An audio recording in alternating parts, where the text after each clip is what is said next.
Welcome to Major Gift Fundraising 101, Qualification of Donors. This is a 5-part crash course designed specifically for beginners and growing nonprofits. Hi, I'm Teresa Davis. I have more than 30 years of experience in advancement as a fundraising executive, frontline fundraiser, and development educator. I have a bachelor's in business administration from Arizona State University and a master's in public administration from the University of Southern California. In this series, I'm going to take you through the donor's philanthropic journey, also known as the donor life cycle. It's in these 5 phases that major gift officers spend the bulk of their workday. That's in identification, qualification, cultivation, solicitation, and stewardship of major gift donors or prospective donors. And in today's video, we will talk about how to qualify new major gift level donors for your nonprofit. If you haven't already seen my video on identification, I recommend that you go back, take a look at it now before you take a look at this video. It won't hurt anything. If you don't, just go ahead and watch this one. I think you may have a better sense of the information that you receive in this video if you see the first one. So what is qualification? Well, it's the process of determining whether a prospective donor has the financial capacity, sufficient interest, and inclination to make a gift to your nonprofit. They should care about your organization. The best potential major gift donor for your nonprofit is someone who cares about your mission. That is, they have the capacity or financial ability to make a major gift, the affinity or passion for the work that your nonprofit does, a relationship or connection to the organization and to giving in general, and an entry point exists or an opportunity for them to support something specific. So let's talk about the 4 phases of qualification. First, it's getting the meeting. So it's best if the meeting occurs in person or at the very least through a video conferencing, like Zoom if you're here in the United States or Teams. Ask a mutual connection to host the meeting or join you. It'll create a certain comfort level for the person that you'll be meeting with. First, contact them by email and then follow up by phone if there's no response. Contacting them by email gives them an ability to not be caught off guard by someone who's just calling them out of the blue, but you have a chance to introduce yourself, tell them what you want to meet about, and then they hopefully will respond to your email. If not, you can certainly follow up by phone. And have a natural connection and compelling reason to meet. I know I have fundraising colleagues who the way that they may schedule a meeting is they'll reach out to someone and say, I'm going to be in the area and would love to stop by and talk with you about our organization. And they say that really works. But I think that we can take it just a step further and talk with them about something, reach out to them about something that's really compelling to them, speaks to their interests. So for example, you could say something like, I saw you in a recent interview where you talked about the importance of protecting the ocean off Catalina Island. And I want to talk with you about what our organization is doing to support that work. Or if you're someone who works for a university or college, you could say something like, as you know, your daughter is part of the first cohort of our business and social responsibility major. Well, the professor just announced some new innovative approaches that he's going to be integrating into the coursework, and he's having a forum to talk about that. I'd like to invite you to be my guest at the forum, and then we go out to lunch afterward. And so I think having that natural connection is something that hopefully will interest them and give you a better opportunity and a greater chance actually of getting the meeting with them. And be honest about who you are and why you want to meet. Next is doing a little bit of pre-meeting research. So you can ask your research team to create a bio for you if you're fortunate enough to have a research team in your nonprofit. Be sure that you study the file that's in your donor database, in your CRM, that tells you a little bit about the person, if they're actually in there. In some cases, you may be reaching out to someone who's entirely new to your nonprofit. But if not, and they're in the database, check out and see what's in there. Another person on the team may actually have already met with them or have some information about them, and you'll be able to integrate that into your conversation with them. You can do a search online, check out their LinkedIn account, see if there are any awards they've received, civic awards. Look and see if there's anything online about philanthropy, other things that they've made gifts to. And you can, of course, seek insights from friends of the organization who also know them. Then there's hosting the meeting. Be sure that you arrive on time and end on time. You want to be respectful of what that person may have to do for that day. Thank them for agreeing to meet and reiterate the purpose of the meeting. And that's even if it hasn't been that long since you actually scheduled the conversation. That's just to be sure that everyone is on the same page about what you're going to be talking about that day.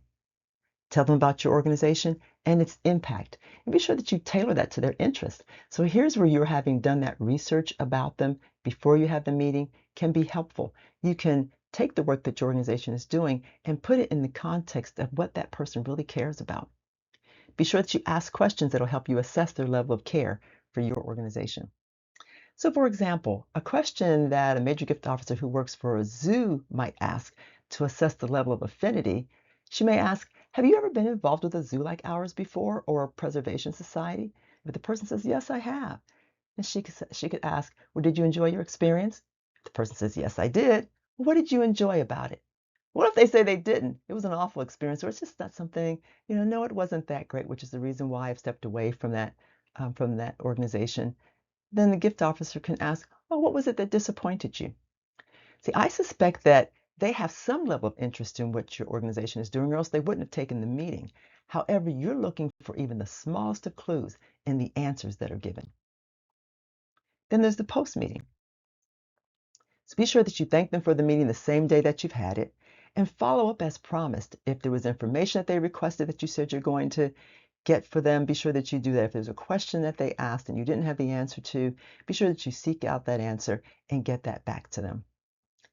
And then assess what you've learned and be honest with yourself. I know sometimes, this person may seem like they were just the perfect individual or prospective donor for the nonprofit, but the more that you talk with them and the more that you think about it, they just aren't interested enough, or you may have a sense they don't really have the resources that you thought that they had upon talking with them. And that's very clear. And so be honest with yourself about what you've learned. And then from that, determine the next steps. Then either plan or abandon. If you think that they're a potential major gift prospect, then determine, okay, so what's the plan for moving forward with them? If you're fairly certain and better than fairly certain, it's pretty clear to you that they're not really a major gift prospect. For example, they just really didn't seem to be interested. They think that they thought you were lovely and they enjoyed the meeting, but they made it pretty clear that this is just not the kind of work that they want to support, then abandon it. Don't spend any more time on it. And be sure that you put a meeting summary in the donor's database profile so that others in the organization will know that what that person's thoughts were, will have those notes, and can use them to assess any of the assessment that the organization has about reaching out to them about anything else.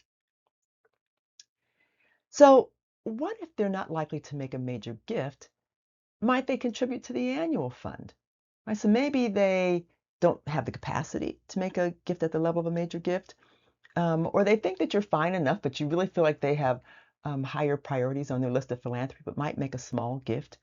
Then yes, that's great. Talk with your annual giving officer and be sure that they reach out to them. But if not, then move on. Don't waste your time or theirs. Redirect your attention to connecting with someone who might be truly interested in supporting the cause. So did you think that was it? No, indeedy not. Practice makes perfect. And so I have some homework for you. So during the qualification meeting, you should briefly begin to acquaint the prospective donor with some of the programs that make your organization impactful.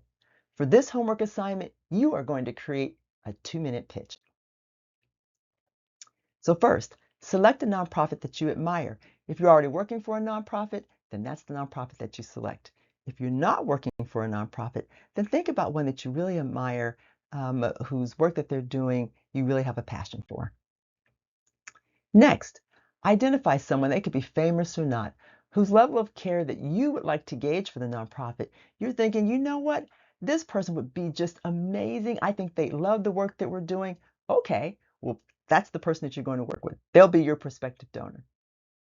Next, study the nonprofit's website and learn as much as you can about 2 of its programs that you believe would resonate with your prospective donor.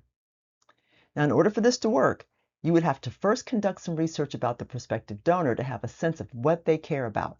So you can see public interviews that they've done, if they've done any. You can look at their Facebook page, talk with mutual friends about them.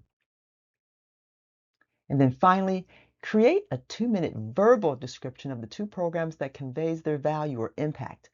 in a way that compels the prospective donor to want to know more. This is what you would share with them during your conversation. Afterwards, you would answer any questions that they have, then ask if you may send them more information. That's your pitch. The idea is to garner interest and pave the way for another conversation, not to ask for a gift at this time. Expect that they may interrupt you with questions during your pitch. I know sometimes we get on a roll talking about the nonprofit that we care about in the programs, but they may stop you and ask questions, and that would actually be a good thing. So by the way, if you want some sample questions that you can ask to determine someone's level of care, see the list that I've put together for you called the C.A.R.E Qualification Conversation Guide. You can find that in the description below. Well, that's it. If you like this video, please be sure to like and subscribe it and share this video with someone you think might like to see it. And if you're already a major gift officer, you know that we are a community that just loves to share.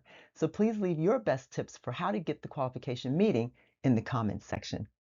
Thanks for watching, and I'll see you next time.